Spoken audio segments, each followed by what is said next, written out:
Hi everyone, today we are going to make one of Greece's most famous Easter cookies called the Koulourakia. These are deliciously buttery, flaky, braided twists that have like this cookie cake-like texture, and they're absolutely delicious. Like I said, these are one of Greece's most famous cookies. They're made usually around Easter, but you can eat them any time of the year, and they're great on their own or dipped in a little bit of coffee. This is definitely a recipe that you're going to want to make on your own and make lots of it because they will go quickly. Ridiculously good.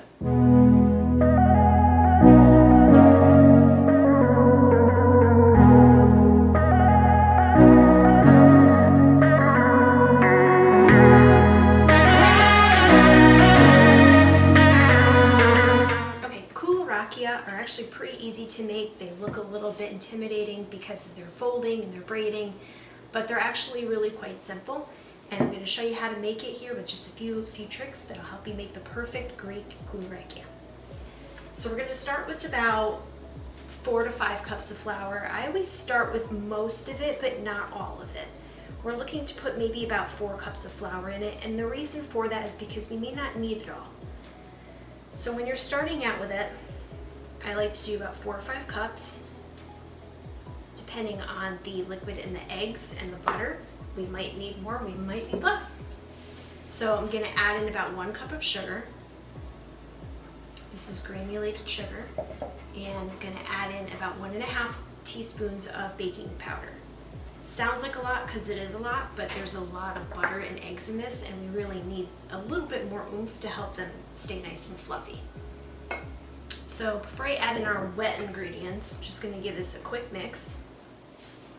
Now this is a recipe that was given to me by a dear Greek friend that I have known since the beginning of my baking career, and her family is from Greece, and she gave me this recipe, and for her recipe she uses something called mala, which are the dried cherry kernels, and they're ground up into a fine powder, and they have a unique taste and essence to them. Not everybody likes it, and it's really unique to her region in Greece. So for that, I'm going to leave out of this recipe, but if you'd like to try it, if you can find it in your stores, put about a teaspoon of mala, ground mala seasoning.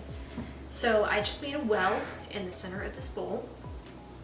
Now that I have all the dry ingredients incorporated, and I'm going to add in 3 whole eggs and 2 egg yolks.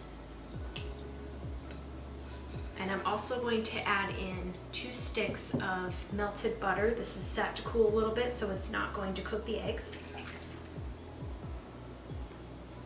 And then I'm going to put in a 1/2 cup of 50/50. And now to flavor it, typically these are flavored with vanilla or citrus seasoning. I'm actually going to use both today. I'm going to put in the zest of 1 orange. And I'm also going to put in a splash of my homemade vanilla extract. This is just really good vodka mixed with about 10 to 14 vanilla beans, and that's kept for about at least 6 weeks. This one's been going for a lot longer, but I don't measure, I just measure with the heart. You don't measure vanilla. Vanilla measures itself. Okay, so we're just gonna mix everything together and make everything into a nice dough. I'm going to see how it looks with this amount of flour in it. If I feel like it needs more, then we will certainly add more.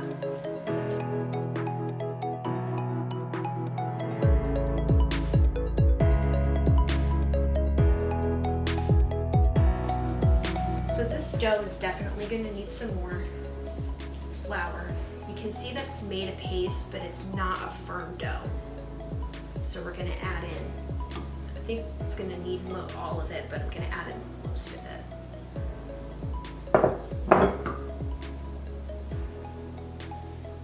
And at this point, you're going to want to mix it with your hands because you really want to feel the texture of the dough.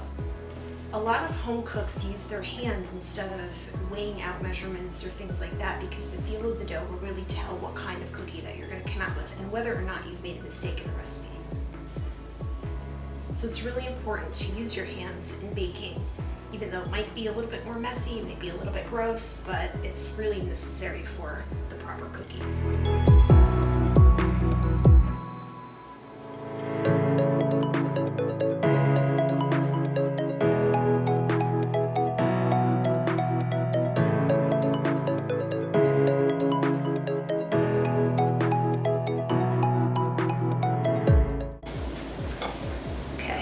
I'm going to move this to the bench.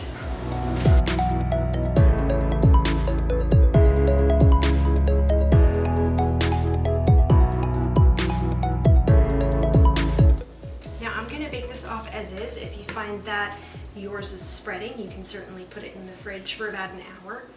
Test one out, see how it goes. If you're finding that it's spreading, keep it in the fridge. If not, go ahead and bake off the rest. Really depends on the amount of water that's in the butter that you're using. Okay, so I'm just going to portion this off into a few little dough balls. So then what you're going to want to do is you're going to want to roll it out into these long, thin logs. Typically, Koulourakia are shaped into a rope type shape. And it's symbolic, especially for Easter, because the twisting of the braid is representative of the cycle of life. And sometimes these are topped with sesame seeds, and those are said to symbolize the tears of the Virgin Mary. I just think they look pretty. But you can do them in any type of shape, any type of design that you'd like. It really varies and depends based on the region of Greece that you're from. Okay, so I have these in really tiny thin braids here and ropes. So to make the twist, put the rope together and give it a twist like that. One quick tip that I'd like to show you on how to make these curly cues even easier is while you're rolling it out, hold one end and roll like this gently. Pick it up, put it together, and it should just automatically make its own natural twist. Just help shape it into a better spot, and there you go, a perfect braid every time. Now once you have all of your cookies rolled up into tiny little cute little twists, make sure you put them on a cookie tray with a little bit of space in between them. They do get really puffy and big, so make sure that they all have a little bit of personal space before they go in the oven. The next step before you bake them is to make a little bit of an egg wash, and you just want to brush that generously on top of everything, and this helps give it a really nice golden brown color when it comes out of the oven. Okay, now that these are all covered in egg wash, I'm going to put them into a 350-degree oven.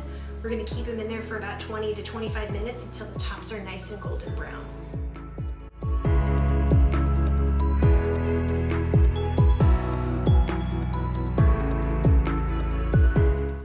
If you liked what you saw today, be sure to visit our website for more culturally inspired recipes and really cool global finds for your kitchen and your home at our website at www.oliviagoesglobal.com.